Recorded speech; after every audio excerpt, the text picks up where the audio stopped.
नमस्कार दोस्तों, आज मैं आपको पितृपक्ष की एकादशी व्रत में सुनी जाने वाली गणेश भगवान की कहानी सुनाने जा रही हूँ। प्रेम से बोलिए गणेश भगवान की जय हो, विष्णु भगवान की जय हो, 11 माता की जय हो। एक समय की बात है, एक गांव में एक बुढ़िया माई अपने परिवार के साथ रहती थी। बुढ़िया माई विष्णु भगवान की परम भक्त थी। वह हमेशा दोनों पक्षों की एकादशियों का व्रत करती और कथा सुनती थी। उन्होंने कभी भी व्रत में गणेश भगवान की कथा न कही न सुनी। इस कारण से उनका व्रत अधूरा रह गया। पर बुढ़िया माई को इस बात का पता नहीं चला। उनको लगता था कि वह तो पूरा व्रत कर रही हैं और उनके व्रत के पुण्य से उनको वैकुंठ लोक की प्राप्ति जरूर होगी।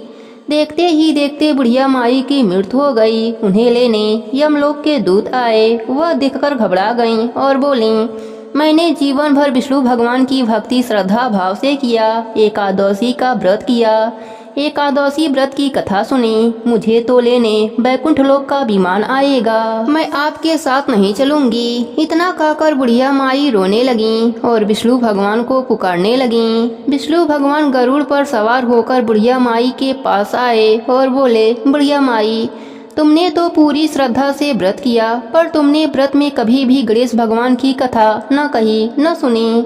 इसी कारण से तेरा व्रत अधूरा है। बुढ़िया माई विष्णु भगवान से जीवन दान मांगने लगी ताकि वह एकादशी का व्रत करके उसका पूरा पुण्य प्राप्त कर सके। इस प्रकार बुढ़िया माई को विष्णु भगवान ने 2 साल के लिए फिर जीवित कर दिया। अब बुढ़िया माई जीवित होते ही गणेश भगवान का नित्य नियम करना चालू कर दिया। एकादशी का व्रत करती तो पहले एकादशी व्रत की कथा सुनती और अंत में गणेश भगवान की कथा सुनने लगी। इस प्रकार 2 साल में 4/11 बुढ़िया माई ने पूरा कर लिया। गणेश भगवान की कृपा से एकादशी व्रत का पूरा पुण्य बुढ़िया माई को प्राप्त हुआ।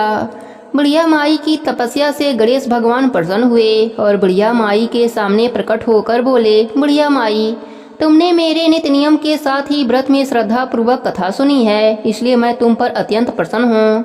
मैं तुम्हें आशीर्वाद देता हूँ कि जब तक यह पृथ्वी रहेगी तब तक तुम्हारे इस तपस्या का गुणगान लोग करते रहेंगे।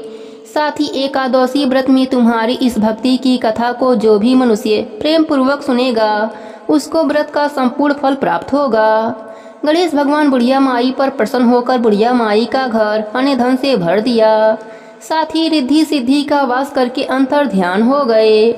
2 साल बीतने पर बुढ़िया माई की मृत्यु हुई। इस बार उन्हें लेने वैकुंठ लोक का विमान आया। बुढ़िया माई को पूरे मान सम्मान के साथ वैकुंठ लोक ले जाया गया। इस प्रकार गणेश भगवान की कृपा से बुढ़िया माई का घर अन्य धन से भर गया और मरने के बाद वैकुंठ लोक का सुख मिला। हे गणेश जी महाराज, जैसे आपने बुढ़िया माई पर प्रसन्न हुए, बुढ़िया माई के व्रत को पूर्ण किया, उसके घर को अन्य धन से भर दिया, वैसे ही एकादशी व्रत करने वालों को भी पूरा फल देकर उनका घर अन्य धन से भर देना।